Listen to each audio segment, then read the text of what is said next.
Hi class, here's the main handout that we're going to be using for introduction to regression. And here's the basic idea. So with a couple of coordinate points, we will be able to make predictions. Our predictions are going to be a little bit off. And the predictions that we're going to be calculating will represent data that we don't actually have. So the basic idea is that on multiple coordinate points, if they follow a normal distribution, they're going to be within a line in a small interval. Let's take a look at the first example. So we see where all the formulas that we're going to be running with the calculator are actually coming from. So here's the basic idea. And this is for small data sets. So if you have a small data set, meaning if we end up with a total of 2 coordinate points, these are the main formulas that we're going to use. Now, when we're using more coordinate points, then we're going to be using the equivalent formulas of the closest to the slope and the closest to the actual equation of a line. So let's take a look at example 1. Now, in example 1, we have a total of 2 coordinate points, and in this case, we're just going to be referring to the following formula. So this is basically for 2 coordinate points.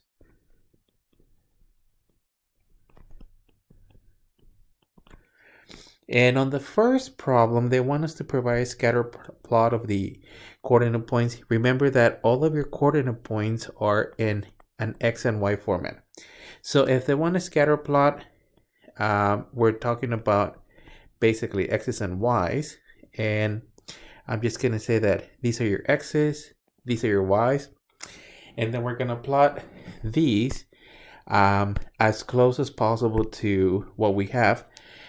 Some of the points that are given in the data sets are going to be messy decimals. So try to approximate the coordinate point as much as possible. We're not going to be using a lot of technology for this handout. So in this case, 1, 1, it's going to represent the intersection of your coordinate point there. That's technically 1 on the X's, 1 on the Y's. The next, it's going to be 3, 3. So 1, 2, I'm going to put 3, 2, 3, and that's going to be the coordinate point. So all they want is a scatter plot and nothing else. I'm just going to label this as data since we're not given a title. Now, the second portion of the problem is they want us to calculate the slope of the line that connects the above points. Now, the slope is referring to the direction if a line were to go through those 2 coordinate points. So the formula for the slope, it's basically here. So that would be your m. This is equal to y2 minus y1 over x2 minus x1. And then what we're trying to do here is simplify it as much as possible. If you end up with a messy decimal, try to express it as a fraction. But for only 2 coordinate points, we'll be able to reduce it. So the first step is to actually define your points. So for 2 coordinate points, we're just going to let x1 comma y1 be your first coordinate point. This is 1 comma 1. And technically your x2 comma y2 would be your second coordinate point. So this is going to be 3 comma 3. The slope of a line, it's technically defined as m. So in this case, m is equal to your y2 minus y1 divided by x2 minus x1. And your y2 value, in this case, it's defined as 3. Your y1 is 1. So we're going to simplify or evaluate the top as 3 minus 1 over our x2 value. x2 is the second coordinate point, so this will be 3 minus 1. So we're looking at 2 over 2 or the values of 1. So the slope of this line is equal to 1. So let me write it out. And what this means is that if we were to have a line connecting those 2 coordinate points, so let me use purple. if we had a line connecting these two coordinate points, the slope of the line would be 1. And that represents the direction of the line as it goes towards the positive infinity. It actually means that it goes 1 unit up and then 1 unit to the right, and then technically 1 up, 1 to the right. It's increasing at a rate of 1 to 1 with respect to the x's and y's. Now, if we were to get some other number here, we would try to simplify it as much as possible. If you end up with a decimal, try to, well, not evaluate it on the calculator. You're looking at a messy fraction there. Now, the next portion of our actual problem is they want us to find the equation of the line, and they want us to express it in slope-intercept form. So this is your slope-intercept form. For a total of 2 coordinate points, we can just label it as y is equal to mx plus b. When we have more coordinate points, which is what we're going to do on the next problems, then we'll name it the regression equation. And in that scenario, you're looking at this type of a mess. So you have a ton of coordinate points. That would be your line. It depends on the direction that it's going. So because we have 2 coordinate points, we're just going to label it as y is equal to mx plus b. So in this case, the main formula, it's going to be y is equal to mx plus b.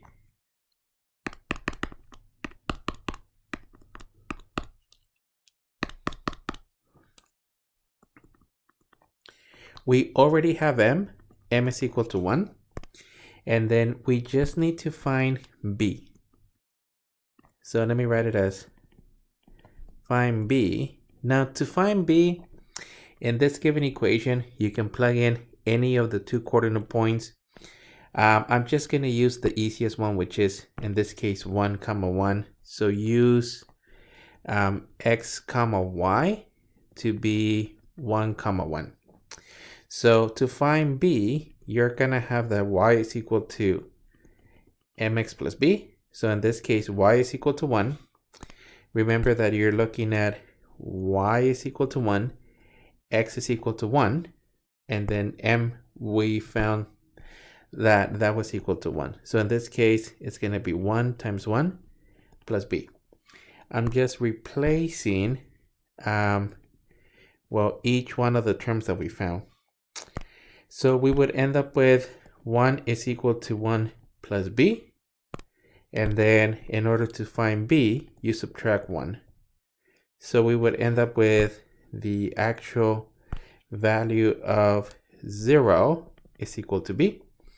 Or technically, b is equal to 0.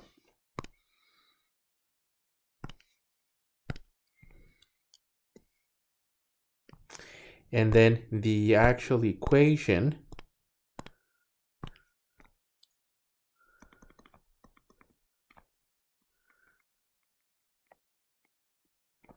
is y is equal to, mx plus b, or y is equal to 1x, or simply y is equal to x. And then let me just box in our final answer. If we had more coordinate points, we will label it as y hat or the regression equation. In this case, that's actually all it's needed. Let's move into D. They want us to provide a sketch. For the actual sketch, I'm just going to use the original coordinate points. So the coordinate points that were given, this is x, that's y. This is 1, 1.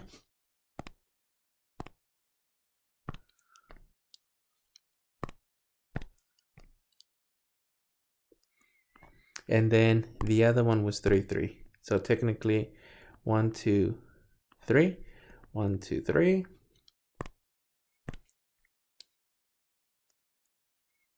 And then our actual line, it's going through those 2 coordinate points.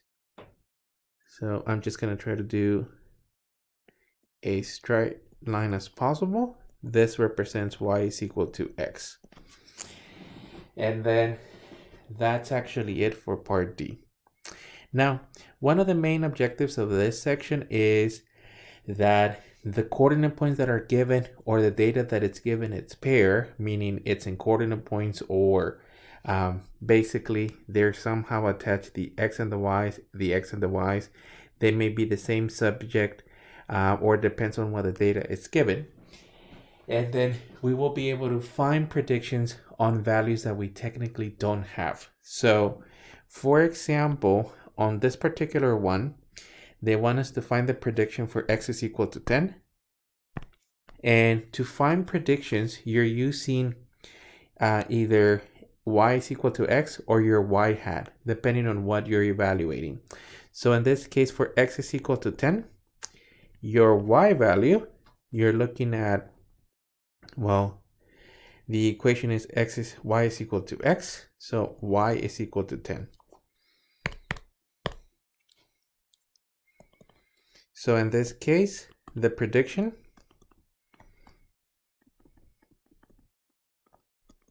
is x comma y. This will be 10 comma 10. So every value happens to match with the x's and the y's.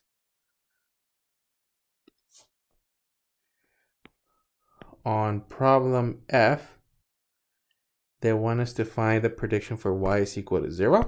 And remember that you have y is equal to x. So y0 actually gets plugged in here. So here we have that 0 is equal to x. So the prediction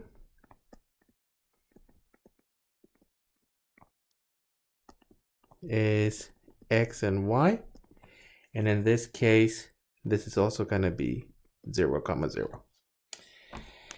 Now, just for this particular problem, that's all they're asking for the given problem. But let me show you what we found.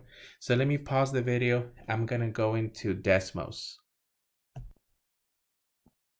So let me just graph the coordinate points that were given. So this is 1 comma 1. And then also we did 3 comma 3. And let me just label that as red.